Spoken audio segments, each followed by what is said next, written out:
dans le peuple, si je peux m'exprimer ainsi. Et qu'il appartient aux intellectuels de comprendre que leur tâche, c'est d'être à côté du peuple, de l'aider à exprimer les concepts qui sont à lui et qu'il ne parvient pas à formuler. Et pour cela, pour ce faire, il faudrait que l'on puisse faire une forme de recomposition, une forme pas de compromis. Il ne s'agit pas de faire un compromis, mais parce que à force de faire le grand écart, on risque de passer à côté de l'essentiel. Et ces intellectuels, le rôle qu'ils ont à jouer, c'est participer à l'éducation du peuple en mettant en exergue l'héritage de ces grands hommes dont on parle, et d'où l'intérêt aussi de ce colloque. Parce que diffuser la pensée de certains grands hommes qui ne sont pas seulement des érudits, mais des hommes qui ont, Cheikh Ahmadou Bamba a développé une politique de l'homme, par exemple dans tous les sens du terme. D'autres cheikhs religieux aussi, entre autres l'héritage de Cheikh Anta Diop, etc. Mais non pas dans le sens de les empailler, de les égypticiser. Il faudrait que ces héritages soient retentionnés, que ce soit des héritages dynamiques. Et le rôle de l'intellectuel est de faire cela. Moi, je ne vais pas parler de mon cas précisément, mais je sais que moi, quand j'ai commencé, après avoir fait ma maîtrise de philo ici à Dakar, quand je suis parti, j'ai senti l'urgence, peut-être avec d'autres problématiques, de faire un travail en m'enracinant dans ce que j'ai pu tirer de cette université et de ce qui m'a le plus marqué, à savoir l'enseignement de Souleymane Bachir Diagne sur la philosophie islamique. Et qu'est-ce que je fais? Dans tout ce que j'essaie de faire, ce que je cite mes références, ce ne sont pas des références occidentaux, même si je travaille sur Arendt, mais c'est ceux qui ont eu à faire germer les premiers jets. Voilà, et je pense qu'il faudrait que l'on se décomplexe, que l'on soit fier de nos penseurs, et il y a des penseurs qui sont là, qui font un travail, et ça, il faut le reconnaître. Voilà, contrairement à ce genre d'intellectuels qui sont passés à côté de leur véritable cri. En parlant de sophisme, n'existe-t-il pas une certaine contradiction entre, peut-être, je ne dirais pas le soufisme, mais une certaine conception du soufisme qui est détachée de peut-être à la limite de la matérialité ou bien de l'aspect social de la vie et la politique en tant que telle? Alors, justement, quand on parle de subjectivité politique en islam, on comprendra que il faudrait, et la critique de Iqbal nous montre cela, aller dans le sens de dépasser ce soufisme contemplatif, ce que les Grecs appellent la vita contemplativa, pour la vita activa. Ça veut dire qu'une certaine conception du soufisme renferme le sujet dans une mystique qui l'exclut du social, au lieu de l'y enraciner. Par contre, le soufisme actif permet au sujet de purifier son âme, de comprendre qu'il doit s'affirmer conformément à l'esprit même du Coran, parce que même si vous allez dans le Coran, je pense que c'est la sourate 24, verset 35, le principe d'individuation y est affirmé. Dieu, Allah est la lumière des cieux et de la terre. Sa lumière est semblable à une niche dans laquelle se trouve une lampe. La lampe dans un verre, le verre comme un cristal. Sur Al-Ikhlas, Dieu définit qui il est. Alors, pourquoi oublier cette tension qui permet au sujet lui-même, puisqu'il tient lieutenance de Dieu sur terre, pourquoi sortir de cette trajectoire où le sujet peut se réaliser, dévoiler ses potentialités pour un soufisme qui l'exclut du social.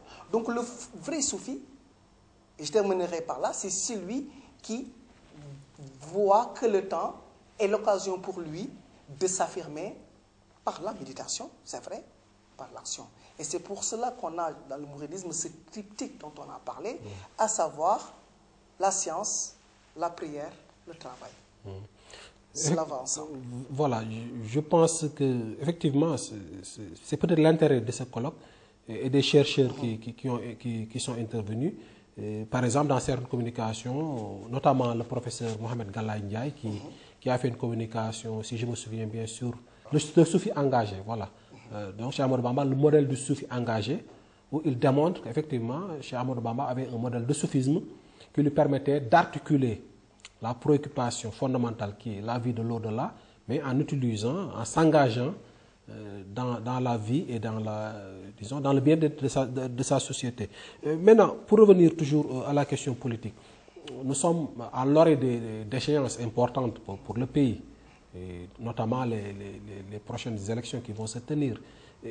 Personnellement, pensez-vous que les hommes politiques sénégalais, disons, jouent vraiment le rôle, si je peux m'exprimer ainsi, au vu des problématiques que vous dégagez sur l'individualisation, etc. Est-ce qu'actuellement, les hommes politiques, en termes de programme, en termes de vision, disons, font effectivement ce qu'ils devraient faire? Tout à l'heure, j'ai parlé de société ouverte. Alors, est-ce que la politique permet réellement aux différentes opinions de s'exprimer dans des conditions idoines?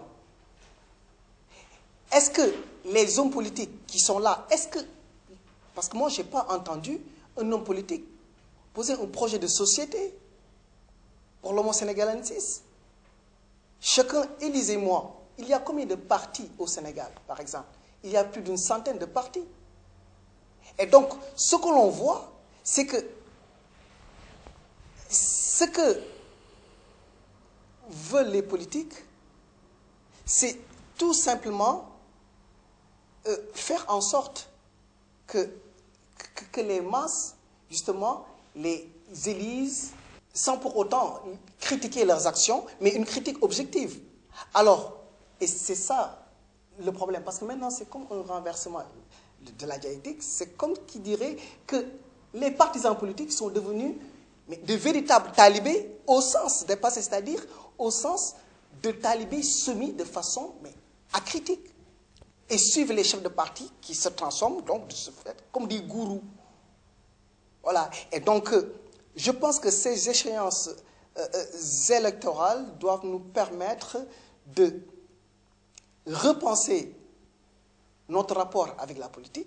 Et repenser notre rapport à la politique aussi, c'est essayer peut-être de voir que les communautés d'appartenance ne sont pas en réalité les véritables ennemis de la politique, mais c'est une certaine conception de la communauté, une certaine conception organiciste, fusionnelle, qui empêche ces communautés, qui empêche ces sujets communautaires d'accéder au champ politique. Que pensez-vous de l'engagement de certains, parce que je pense que votre ouvrage qu'on a cité tout à l'heure porte aussi sur ces nouvelles manifestations au sein même des confréries. Que pensez-vous de certaines, disons, initiatives, à la limite individuelle, dans certaines communautés religieuses au Sénégal, qui s'affirment dans le champ politique? Est-ce une confirmation, disons, de la tendance de l'individuation dont vous parlez, ou bien comment vous analysez ces phénomènes? Qu'est-ce qui empêche le sujet identitaire d'accéder au champ politique? Mais seulement il faut qu'il se rende compte que c'est deux logiques qui sont différentes. Le prophète dans un hadith disait que si vous voyez quelque chose qui vous fait mal, si vous pouvez l'enlever par la force, vous le faites. Si vous ne pouvez pas l'enlever par la force, vous l'enlevez par la langue, si ce n'est pas possible, par le cœur. Donc justement, il faudrait que l'homme musulman, quand je parle de la révélation du sujet musulman, il faut que le sujet se révèle. Et cette révélation se fait dans le champ politique. Il faut justement se méfier de ces discours qui ont tendance à renvoyer les religieux dans leur espace, à les confiner. Pourtant, le professeur Ousseynou Kane, excusez-moi de vous avoir coupé, que vous citez tout à l'heure, quelque part, disons, avait dans sa contribution à la République couchée, préconisé quelque part de laisser les hommes de Dieu dans la cité de Dieu et de laisser à la limite les politiques, les hommes, disons, gérer la cité. Donc vous semblez être un... Oui, alors, moi je ne suis pas pour la radicalité. Quand je parle de logique de réinvestissement réciproque, cela veut dire que l'homme religieux, parce que nous, on parle là, on est en train de discuter depuis un enracinement communautaire, quand même. Quand je parle d'enracinement communautaire, il y a certains qui sont musulmans, d'autres qui sont catholiques, etc. Mais cela ne nous empêche pas de poser, de discuter, de poser les véritables départs. Alors, un individu qui parvient, et c'est pour cela tout à l'heure que je disais qu'il ne faudrait pas que l'identité préexiste à l'action politique. Maintenant, la question est de savoir, est-ce qu'un homme religieux est susceptible à cette conscience pour faire ce distinguo entre son enracinement privé, sa prise de position pour les intérêts d'une communauté ou pour toute la communauté? Telle est la question. Voilà, donc je ne suis pas d'accord pour le fait qu'il faut laisser les hommes de Dieu dans leur champ et les hommes politiques, puisqu'on voit maintenant des hommes politiques se transformer en talibés. Et c'est malheureux, ça, il faut le dire. Et des hommes, comme l'inverse est possible, des chefs religieux ou des petits chefs se transformer en hommes politiques qui comprennent véritablement les motivations de la masse. Voilà. Pour revenir toujours à cette question de l'identification, peut-être, qui est très intéressante à mon avis, de certains hommes politiques à leurs convictions religieuses et qui est souvent dénoncée, disons, par les intellectuels. Si on prend par exemple l'exemple américain, bien que là encore je schématise, hein, on a vu par exemple des présidents américains exprimer ouvertement leur appartenance à une religion, notamment George Bush ou bien même Obama, qui malgré leur statut d'homme d'État, quand même vont à la messe, etc. Mais pourquoi si dans un tel schéma, bien qu'il y ait par exemple des visions divergentes, pourquoi par exemple certains intellectuels s'offusquent de l'expression de ces convictions-là chez certains, disons, hommes politiques sénégalais? Mais tout à l'heure, vous avez parlé d'un article de Ousseynou Kane qu'il a publié après les élections, intitulé « La République couchée ». Et ce qu'il dénonce dans cet article répond particulièrement à votre question. C'est tout simplement le fait que même avant une réinvestiture nationale, c'est-à-dire qui se passe avec les signes, les symboles de l'État, que cela se fasse dans une cité religieuse et d'une manière quand même télévisée, où il y a une forme d'allégeance, où ce n'est pas seulement le chef, mais c'est une manière de tout simplement de dire que ce qui est dénoncé là, ce que les intellectuels, non, parce que là tout à l'heure j'ai donné ma position, je vous ai dit que l'homme religieux, confrérique peut participer à la chose politique. Ce qui est dénoncé, c'est-à-dire que au Sénégal, on a un pacte social. Il y a toujours eu une cohabitation pacifique entre les différentes obédiences, sans qu'il y ait... Mais le président de la République, en tout cas, quel que soit son... On ne l'interdit pas de s'enraciner, mais d'être au-delà de tout enracinement privatif. Et d'être juste dans ses décisions. Tout simplement. J'avais d'autres questions à ce niveau, mais puisque le temps qui nous est imparti est en train de tirer à sa fin, peut-être une dernière ou avant-dernière question. Donc, vu la configuration du Sénégal, les problèmes, les crises que nous vivons, pensez-vous que les confréries peuvent, peut-être sous certaines conditions, constituer des voies de solution à la défaillance de ce système? Ou bien les confréries sont des obstacles, d'après vous? Alors, une question qui va se poser, pour être clair, c'est est-ce que les processus de subjectivation qui existent dans les confréries permettent-ils au sujet d'accéder au champ politique, donc d'avoir la dignité, de revendiquer la dignité d'acteur politique, ou ces processus de subjectivation à l'intérieur de ces confréries inhibent sa dignité d'acteur? Voilà la question qu'il faut se poser.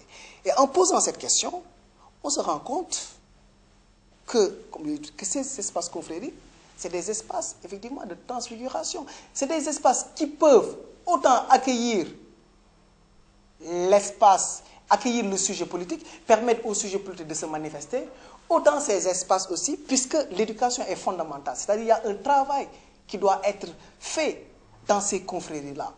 Ça, il faut le dire. Il y a des insuffisances, parce que si on interroge, forcément si on met en avant l'héritage de ces chefs, on se rend compte que parfois, dans la pratique, entre la pratique des talibés et la réalité de ce qu'ils ont écrit, il y a tout un monde qui les sépare. Là. Donc, autant les confréries peuvent être des espaces publics de demain, autant ils ne sauraient, en tout cas, empiéter et vassaliser l'espace du politique. Ils doivent rester comme ça, toujours été là, dans des rapports de collaboration. Et pour rester dans des rapports de collaboration, il faudrait que les hommes politiques comprennent qu'ils ont à être justes, à se situer à égale distance, égale distance de toutes ces confréries. Merci. Voilà, donc là, pour tout juste un mot de conclusion, parce que là, peut-être vous l'aurez compris, chers téléspectateurs, ce n'est pas une émission où les journalistes se contentent, disons, de... Donc j'ai essayé autant que faire, c'est de donner ma propre vision, c'est plus un échange que... Voilà. Mais pour terminer sur ce point-là, moi, ma position personnelle, enfin, que je me permets peut-être d'exprimer, c'est que au-delà même de ces épiphénomènes, c'est comme ça que je les appelle, je pense qu'il convient de nos jours, de s'attaquer aux racines du mal, c'est-à-dire d'aller plus en profondeur. Parce que si on se contente de dire les politiques doivent s'arrêter, enfin, la collaboration, tout ça, peut-être vous allez donner votre avis, mais je pense qu'il y a plus un problème de modèle déjà, un problème des valeurs de référence qui sous-tendent ce modèle. Et quelque part, je disais qu'actuellement, nous avons une République du Sénégal. La France, on l'appelle la République française. N'est-il pas temps d'avoir une République sénégalaise au lieu d'avoir une République du Sénégal? Qu'est-ce que j'entends par République sénégalaise? Une République que nous allons bâtir par nos propres mains en nous basant sur des valeurs qui sont les nôtres et qui sont des valeurs valables, l'Akhidma, etc., celle de El Hadj Malick Sy et des autres grands penseurs sénégalais, mais aussi en prenant sur les autres modèles qui existent ailleurs et qui ont autant à nous donner. Mais je pense que tant qu'on s'arrêtera, si on considère par exemple le socle de notre République comme à la limite un dogme, je pense que les perspectives d'évolution seront assez malaisées. Je vous laisse donner votre avis sur ça. Alors, ce que vous dites est vrai et je pense que, bon, je me suis inscrit dans la même perspective, mais j'ai pensé à une image. Effectivement, ces processus, ce modèle-là, la création de ces modèles, de ces valeurs, mais ce sont des processus enclenchés depuis longtemps par des générations. Il y a des gens dont leur intérêt est de nous taire l'histoire politique du Sénégal, mais l'histoire politique du Sénégal est riche en péripéties, est riche en bouleversements. Et il y a des gens qui sont toujours conscients de ce que vous appelez cette réappropriation